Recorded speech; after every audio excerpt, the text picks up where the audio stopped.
Hello, good morning. It's Wednesday the 24th. I'm FX Plu and this is the market brief.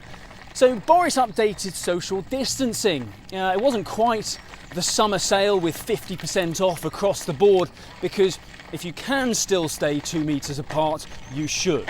The terms are that if you can't do 2 meters, make sure you do 1 meter. And I think that's fair enough. And if that's what it takes to get the pubs open again, I'm in. The other conditions bestowed upon the boozers is that Big Brother will be watching. Drinkers will need to provide ID to enable contact tracing, and it will be table service only. It just gets better. No more elbows out at the bar, no more thinking you're about to get served next, only to be gazumped by the pretty girl with the massive smile who pops up out of nowhere. We've all been there. But those days are behind us now. Table service. Hurrah indeed. PMI data for manufacturing and services have suggested the UK is heading for a U-shaped recovery. Manufacturing expanded a little in June. We saw 50.1 on the data there, while the service sector is also recovering but remains in contraction. A weaker dollar helped sterling bounce back over 125, and we touched a high of 125.30 against the dollar yesterday. The dollar is struggling to find drivers for a sustained rally at the moment. Improvements in output and activity seem to be offset by uncertainty over COVID and the recovery. We saw manufacturing and services activity recover close to the 50 level, which is promising enough, but they've still got a long way to go, of course.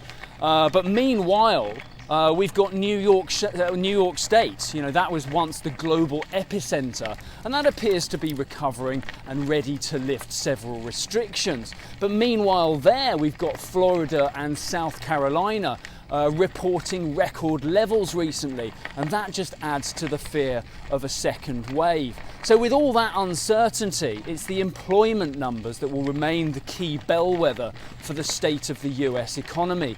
Weekly jobless numbers have settled in around 1.5 million new claims each week, and tomorrow's number is expected around the 1.3 million mark. We're unlikely to see a change in sentiment or indeed much dollar reaction until new claims drop below the 1 million mark. For now though, euro dollar is trading around 113.20. In the Eurozone, easing restrictions and opening borders between member states have helped economic activity improve over the last month, but it has still fallen short of expansion. Spain, as we know, has removed quarantine for UK tourists because they don't want to miss out on the economic boost from all that tourist spending. But while the UK still enforce a 2-week quarantine on arrivals back from Spain, it'll be interesting to see just how many of the usual 15 million UK tourists head over there for a jaunt this summer. Similarly, the European holiday season is nearly upon us, and it'll be interesting to see how many visitors from the northern European states take the risk and travel south, or whether 2020 might just be the year of the European staycation. Right, that's it from me. Have a wonderful day. I'll be back again tomorrow. All the best. If you do not have a clue, then just tweet through and ask FX Blue.